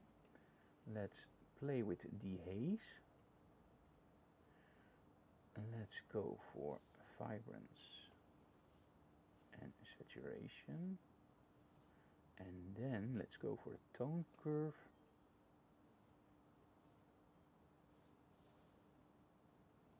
There we go. It's different. So this is the more creative part. You can get it out, but it's the original image was just awesome. So just reset it. This reminds me, by the way, of something that I saw at a Photoshop World a few years ago. And a friend of mine, Trevor, was sitting next to me, and he looked at me and said, "It's like I hear you talking." And he was absolutely right. Now, a lot of people tell you, look at the histogram, because the histogram tells you everything, right? Don't ever look at the histogram anymore. What is the perfect histogram? The perfect histogram, according to a lot of people, is a bell histogram, right? So a mountain histogram going from top all the way up and then there. So that's the perfect histogram. I actually have books that tell you you should always have a histogram like this. Now, I always tell people, don't look at the histogram, because the only thing the histogram tells you is how many in detail is there in each zone. So in other words, if you have a snowman in a snowstorm, you should have a spike all the way to the right. If you have a cat in a dark mine, you should have a spike all the way to the left. So in other words, it only shows you what's in your shot. And I can prove it with this one. Look at the histogram on top. Let me create the perfect histogram. Yeah, right, the perfect histogram. Going down. There we go. And of course I have to make it wider. And I have to make it wider on that side. And of course I have to make it even wider. There we go. And I have to make it wider on the black side too. It's a little bit too steep. There we go. Do you like the image? It sucks. It's absolutely terrible. Okay, but maybe it's that image, right? So let's try it again with another one that I like. This one. Pretty much a bell histogram, but to make it right, we have to, of course, lower this, raise that, add some remove the contrast to make it boring, right? Doesn't look right now. Maybe it's that shot, so let's try another one. Let's try, yeah, why not? Let's try a model shot, because that should be easy, right? Let's create a bell histogram. Put the exposure up, put the highlights down, put the shadows up, create less of a mountain. There we go. Looks nice? Looks terrible, right? So I hope that we now proved that you should never use the histogram to judge if your image is correctly exposed. The only thing you can see in your histogram is, for example, if you go for pure white, that there is pure white in an image. Let's say I overexpose this a little bit. Now you can see that there's pure white in the image, but that's all. So leave the histogram. Okay, let's continue with our shots. This one also shot during a workshop because I recognize this one. Now this one looks like it's probably a lower resolution if I look now. I wouldn't do this. What I would probably do is just open up the exposure, add some shadow detail here, combine this, give a little bit of contrast, and now crop it, because the crop I don't like. I like it more intense, because now she's more straight into your face. Look at that. Now to do the skin retouch, and again this is a really low resolution, that's a shame, but let me just show you anyway. Go for selection tools, take your brush. I'm going to show you only in a small area so you get the idea. Okay. So let's say that you want to do some skin retouching and you don't want to use any extensive filtering or whatever. You just want to do it in Photoshop and in Lightroom. Just make your selection in the face and now go for your texture. Go all the way down, clarity all the way down, and now with the haze you bring back how you want it. There we go. And now slowly bring back clarity and texture until you like what you see. And there you go. Now you have the perfect skin retouching. Of course you can take it out here in the nose where it's a little bit too obvious. But as you can see here, compared to the original one, that saves you a lot of trouble with using extensive filters. If you only do a few model shoots, I think Lightroom can do a proper photo retouching for skin. Okay, a live shot. Okay, here I'm going to make a remark that's maybe a little bit harsh because I don't have the original here. Look at the sharpness over here. That's too much. It's ringing all over. And I understand why you do that, but don't. I did the same thing when I started out with photography. And the reason is actually very simple. You want to make sure that everything jumps out. But by doing that, you introduce ringing in your shot. As you can see here, I can't correct it. Then let me overdo it. Let me go to a shot where it isn't. Okay, here we have proper hair detail, right? Watch what happens when I put up the texture. You see that the hair starts to flow, and that's not the idea because that's not there. And then when you add clarity to the picture, it becomes horrendous. So don't do that. Don't over sharpen your images. Okay, so let's take a look at the shot itself. Live photography is something that I love.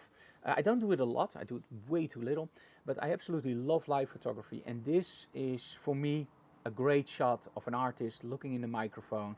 The lighting, I like this effect here. I wouldn't crop that out, I actually would leave it in. I like the stand here. There's nothing wrong with the shot. It's not something where I go like, wow man, this is a great shot. It's just great shot, cool. Now when we go to something like this, there we go. Now this is a great shot because this is action, this is power, this is nice. Now I know it's important to get your top of the base in, and that's a shame because oh man, look at this. If you would crop this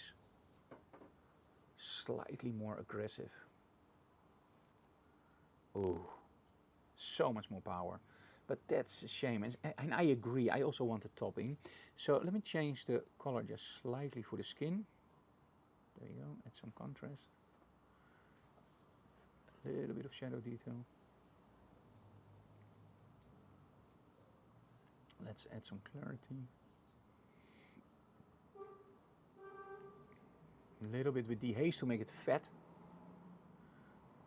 And some vibrance, there we go. So it didn't change a lot, just a little bit, and maybe you could even experiment if you like that with a vignette. I always love vignettings. It just draws the attention to the image so much more. And you don't have to overdo it, right? A lot of people go vignetting, oh, bomb, or oops, there we go, vignetting, bomb. Don't do it like that. Vignetting, same with lenses. If your lens vignettes, I absolutely love it when a lens does that. Just do it very slightly. Look at the corners. There we go, more than enough. Minus 26, more than enough. Because if you turn it off and on, you hardly see it. but it's there. If you take it off, you go, if you do it, oh wow, nice. Okay, and of course what I love to do with these kinds of shots is play a little bit with your color luminance. So for example, lower the reds or raise them, but in this case I think the blues could really benefit for a little bit of lower and get some more contrast in the aquas. So I'm not changing anything to the image, as you can see here. This is one of the things, you know, a lot of people say you can't manipulate images. I'm not. I'm manipulating colors at the moment. And you might say, oh Frank, but that's manipulating images. No, it's not. And I'm going to tell you exactly why I see this not as manipulating your images. And for many people that brought up with digital, this might sound a little bit weird and old, but when you shot film, you choose the film for the look that you wanted in your images. We don't have that choice anymore. We're shooting digital. So we're getting the images straight from the sensor. That means that if I see an image like this and I go like, oh, I would have loved to shoot it on Portra, which is impossible with the higher ISOs, but let's say I want to shoot something like that with Portra or Velvia, or maybe I even want to shoot it with, for example, a black and white film. I don't have that in my camera. So manipulating colors, highlights, brightness, etc. isn't for me changing the image. Now, if I would change, for example, Music Man or whatever, Stingray for Fender, that would be changing the image. If I would say, oh, I don't like her ring, I'm going to change, no, that's changing the image. If I don't like that light in it, that's changing the image. If you change the colors, if you change the contrast in a shot, that's not manipulating the image. Now, by changing the colors and by changing the contrast, you can make certain things stand out more. Like, for example, if I don't like the name of the band, I can very easily take that out. Doesn't look nice, but at least it doesn't draw my attention as much anymore. If I don't like the reds, I can lower those or just make them much brighter. And I can even change, for example, the saturation of reds. Or what do you think? I don't like red. I want another color. Purple or yellow, why not? Now, in this case, I'm starting to go into the realm where I go like, yeah, this is really manipulating the image because this didn't happen. But changing red to slightly lower red, slightly higher red isn't manipulating the image because that's the same thing that the curve did with your film rolls. So that's something I can live with. Okay, another image. Let me see. This is the first thing, no catch lights, or hardly any catch lights. And the eyes look a little bit like, yeah, that was cool. You know what I mean, right? And it's a joke, right? But it looks a little bit like she had an edible or something else. And you don't want that in your images. You want to make sure that your model looks bright, the eyes are open, you have catch lights. Also cropping. It's very centered. And sometimes centering is great, sometimes it isn't. Let me change something. Now, when I take a shot, I always want a flow in the image. So I want my head to tilt. Head on a swivel, right? So let's do that. Oh, that already looks much nicer. Now there's a nice balance in there. And of course, we don't want our model to be too much in the frame. So let's just change this slightly. Oh, there we go. So much better. Okay. Same thing here with the skin retouch. I'm not going to do the whole image. I always think you should do a little bit of skin retouching for your models because let's be honest, with film, you always had a little bit of flex in your film. It was never 100% straight. So film was always a little bit unsharp. Now, I never shot with film, by the way, as a hobby. As a professional photographer, I immediately started with the almost full frame cameras because, well, I'm not that old. But I know about film because my family shot film and I also shoot film myself as a hobby. And with film, even in a medium format cameras, it's never 100% straight. So that means that on film, when you look at skin, it's always nice and glowy and soft. With digital, because you have a 100% straight sensor and super good focus, you will see every little skin defect. So that's why with digital, I highly recommend always doing a little bit of skin retouching, which on film I never actually do. Same technique, all the way down, all the way down. Use your dehaze to create the look you want and then bring back first the clarity for contrast. There we go, and then the texture for detail. It's not a lot that I changed, but just enough. And of course, when you do the whole face, the clarity doesn't really notice, right? So let me put it back. Just looks much nicer. And of course you can go all the way, but I won't do that. This is more like a Barbie doll.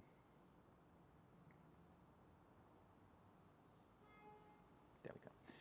Okay, let's close this one and let me see what I can do more with this shot. Now overall it's okay, it's nice, but let's see if we can spice it up a little bit. The first thing I want to do is add a little bit of contrast, open up the shadows just a little bit, take away some of the highlights in the face, and there we go. Give it a slight vignette. There we go. Now you can choose to keep it in this look, or you can choose to go a little bit more overboard. Let's try that for now. Let's take out a little bit of blue there and editing the highlights back. And do the same thing with red. There you go, and then with green, let's see if we can make something funky. Okay, nice. Now go for the greens here and go for the saturation of green and just lower it. So the backdrop doesn't really give you that much attention. Same here with luminance. There we go. So now the model jumps out a little bit more. Same with the yellow. Watch out for the necklace. So normally if you do this in Photoshop, I would make a selection. And I'll go back to your curves and bring back your detail where you need it in your tints. There you go. So overall, I think that's something that I would do. In Photoshop you can do it much nicer and much neater. Here I just experiment a little bit. Let me see if I got everything. Oh yeah, this one. Okay, love this shot, great image. Let's see what we can do with it. First of all, I want to level it. There we go. And then let's go all out. Let's bring back detail here. Let's bring back detail here. Let's make it like almost like a painting, like a fairy tale. There we go. Let's give it some clarity. Oh, very, very nice. Let's give it some vibrance.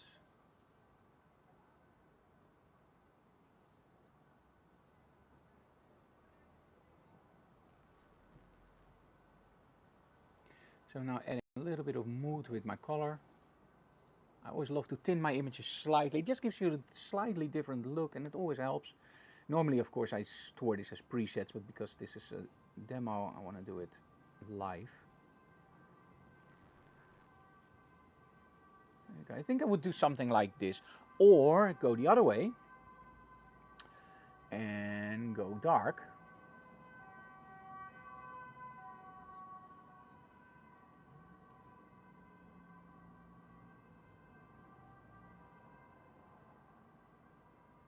Make sure that we have enough detail there left.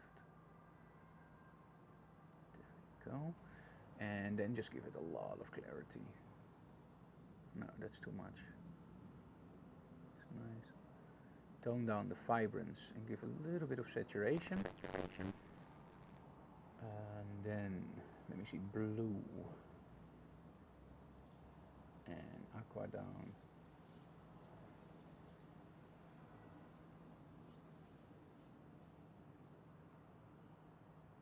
Let the greens really jump out. And the yellows nice and dark. Let's place a light on our model. As you can see here with orange, I'm actually lighting my model. That's just coincidence, by the way. Sometimes it happens.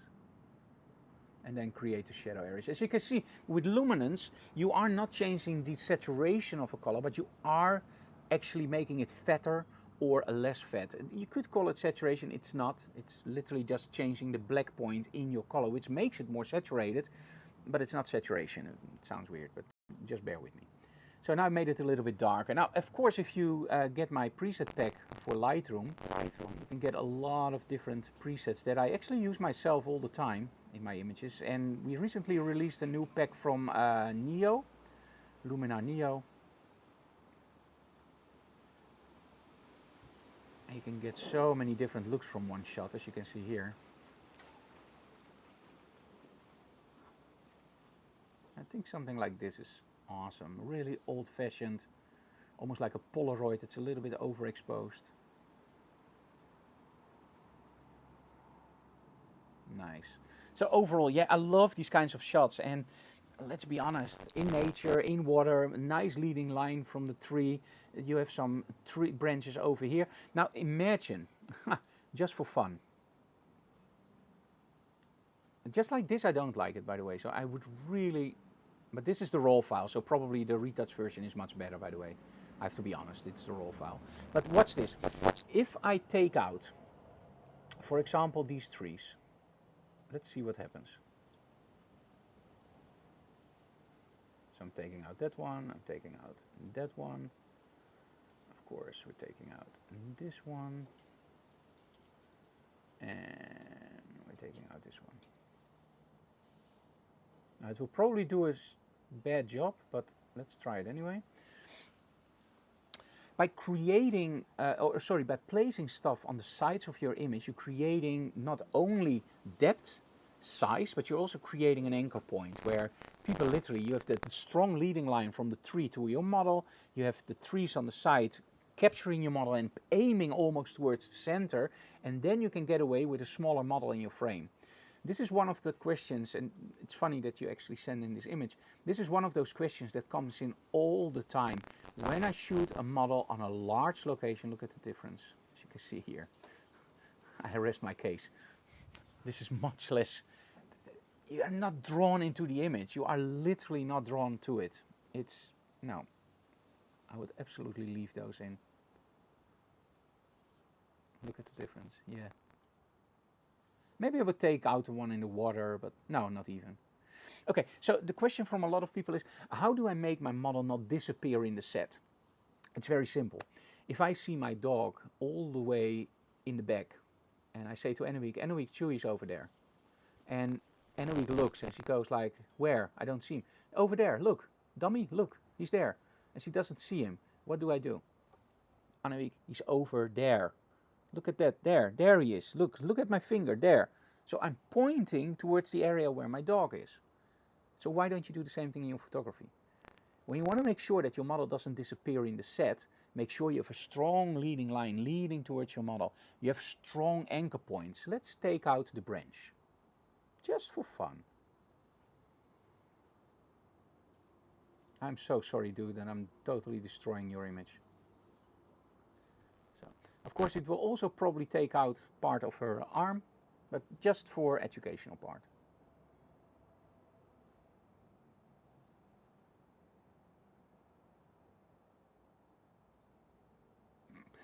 It creates a whole new dimension.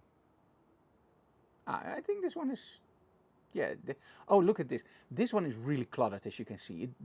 The model almost disappears into the clutter. Do you see that? It looks terrible. Much more breathing room. Do you see it? Much more breathing room, but the model still disappears. Even more breathing room, but now there's absolutely no connection. So this one I could live with. This one is nice, because, well, at least there's a little bit of a flow towards your model with the backdrop and that little part in the back. It's okay. No, that's way too much clutter. The model disappears. Yes. And this is terrible. The model is totally loose. There we go. So, although it might look like an accident, why is that tree there? It actually helps you guide. So always in your images, look for those kinds of shots. Okay, so final one.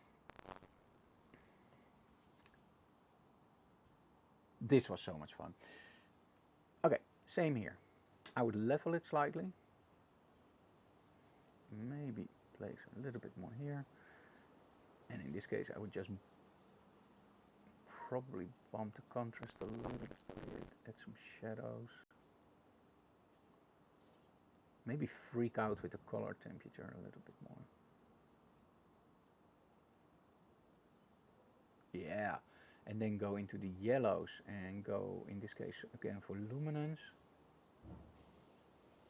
Wow, and get some aquas in there too, and some blues. Do the hue from blue slightly different.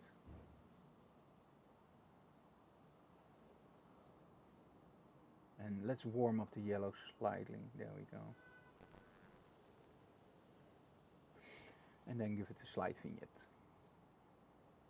It's not much, you know. It's as it was perfect. But when I do a review, I also want to show you, like, okay, what would I change? What are the small things that you could change? But probably I would leave it as it is, only just level it. Now, I probably would do it like I did, because the original lacks a little bit of contrast, a little bit of oomph. Sometimes I call it oomph. You see the difference? Yeah, I would most definitely do that. Okay, so at the start of the digital classroom, I promised you guys something about the BenQ monitor. Now, when we do location shoots, it's always handy to see something, right? So we have our laptop or our iPad with us, and when I shoot tethered, I'm shooting straight into the iPad, and that's awesome. But when we do video, we are often stuck with the display on the camera. Now, it doesn't happen a lot, but sometimes it happens that you come home, you look at your video material, and you go like, oh damn, why? Why didn't I check focus better? Why didn't I do that? And in the past, we bought some small displays to mount on top of your camera to check it on a slightly bigger screen. The problem with those was they were very expensive, I believe 1,500 euros. And in all honesty, my iPhone has more light output than the whole monitor that I bought for 1,500 euros. So, I'm sorry guys. So BenQ actually sent me this new PV7, and it's mounted on a platypod, as you can see here. Maybe, anyway, can you come in with the camera very quickly? So on the monitor, I now have our YouTube channel open, and as you can see, Annemiek has to aim the camera. I can't do that.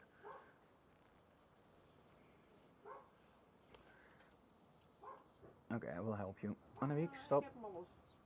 Oh, okay. So Annemiek is now here with the camera.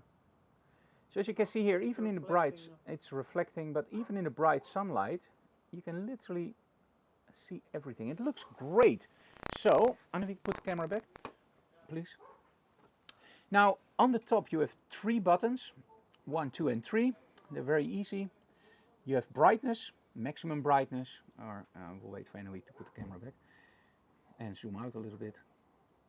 So, operation is very simple. You have 3 knobs. Brightness, you have a button in the middle for zebras, and you have a button on the side to actually twist it upside down, and you have a power on and off. Connectors, HDMI, SDI, and on the side, and this is cool, you also have an micro SD slot. Now you might wonder, why does a monitor that just has to show you what you do with video on a very high brightness, why does it also have a micro SD slot? When you are a professional filmer, and I'm not a professional filmer, I just shoot tutorials and business shoots, of course, but when you shoot movies, it's sometimes, just like with photography, very cool to see the results. So you work with certain LUT tables. So see, there's a preset in Lightroom. You work with a LUT table. Those LUT tables determine how your video material will look. You don't want to do that when you're recording, because if you do it when you record, you're actually throwing away your raw file, right? So this monitor has the option to load custom LUT files, so you can see on the monitor how your image will look after door editing. So in other words, of course in editing you change a lot more, but you can get a proper representation of your image, and that's cool. That I didn't see yet on another monitor. Another thing that I really like about this is when we film tutorials, I want it silent, right? But if you do stuff where it's really important to hear the silence of your voice, like ACMR or however they call that, where you whisper into a microphone, you don't want your monitor next to you going like shh for the cooling, because the monitors can get really hot, right? You already see this is a really thick monitor, and the reason is very simple. There's no cooler. It's been on for at least 4 hours now, and there's no cooler. So it is hand warm, and it's now about 30 degrees over here, so it's really hot. It's hand warm, so it doesn't really become really hot, and you don't have any fan. So that's a real big advantage, because you don't want that fan noise while you're filming. Another thing that's really nice is you have one mount on the top, one mount on the bottom, so you can literally place it wherever you want, if you want to place it upside down or if you want to place it from the bottom. And with the monitor you get a frame. Do we have the frame over here very close, Annemiek? No. No? Okay, you get a frame and a sun hood. So even if 2000 nits is not enough, you have a sun hood, and if that's not enough, maybe see an eye doctor or go somewhere where there is no direct light on your screen. Now, is it enough to judge your images? Absolutely. Is it enough to use as a second monitor and read the reviews that everybody asks? No, that's not. No, it's not big enough because the letters are too small. But that's not where a monitor like this is designed for. It's designed literally why I'm using it now. I can see my live image here.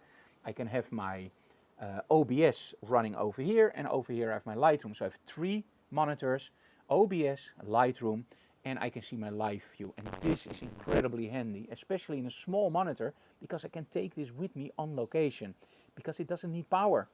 Okay, it does need power, but it doesn't need fixed power.